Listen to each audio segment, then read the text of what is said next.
आज हम लोग बात करने वाले हैं कि आप कितनी कंपनियों में डायरेक्टर बन सकते हैं।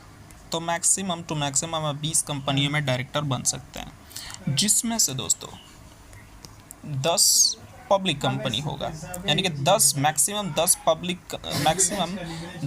पब्लिक कंपनियों में ही आप 10 पब्लिक कंपनी में आप डायरेक्टर बने रह सकते हैं, और मैक्सिमम आप 20, जिसमें से 10 ठो पब्लिक कंपनी के लिए, यानी कि अगर 11 पब्लिक कंपनी में अगर डायरेक्टर है तो एक में से आपको रिटायर होना पड़ेगा, मतलब रिज़ाइन देना पड़ेगा, यानी कि टोटल में 20 ये टोटल कंपनी के लिए है, जिसमें से एक पब्लिक कंपनी में आप सिर्फ 10 पब्लिक कंपनी में डायरेक्टर बने रह सकते हैं। ठीक है भाई।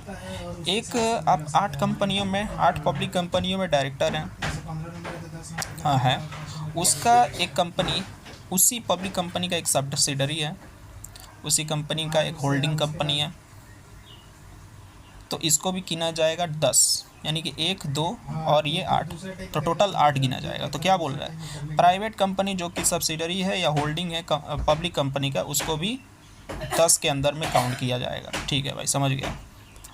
Dormant company do not count towards the 20 company. Dormant company जो होता है, ठीक है, ये 20 कंपनी में आप डायरेक्टर हैं, और एक और कंपनी है जिसमें जो कि डोरमेंट है, उसमें भी आप डायरेक्टर है, यानी टोटल 21 हो गया, लेकिन 20 को ही गिना जाएगा।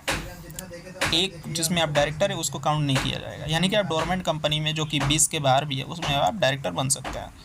ठीक है, यानी कि टोटल 20 कंपनियों में आप डायरेक्टर बन सकते हैं। अगर आप और डायरेक्टर और डोरमेंट कंपनी को 20 के अंदर में काउंट नहीं किया जाएगा। ठीक है, उसके बाद और जो शेयर होल्डर लोग होते हैं वो डिसाइड कर सकते हैं कि मेरा कंपनी का डायरेक्टर कितनी कंपनियों में डायरेक्टर बन सकता है और कितनी कंपनियों में डायरेक्टर बन सकता है। ये शेयर होल्डर लोग स्पेशल रेजोल्यूशन से फिक्स कर सकते हैं। ठीक है भाई।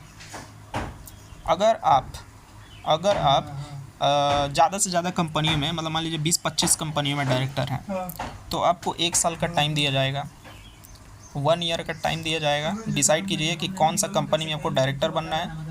ठीक है, मान लीजिए आप 25 कंपनी में डायरेक्टर हैं, तो 1 साल का टाइम दिया जाएगा कि आपको अपना जो डायरेक्टरशिप है वो 20 कंपनी तक लिमिट रखना होगा, मतलब रिज़ाइन करना होगा बाकी कंपनियों में से, उसको लिए आपको 1 साल का टाइम दिया जाएगा।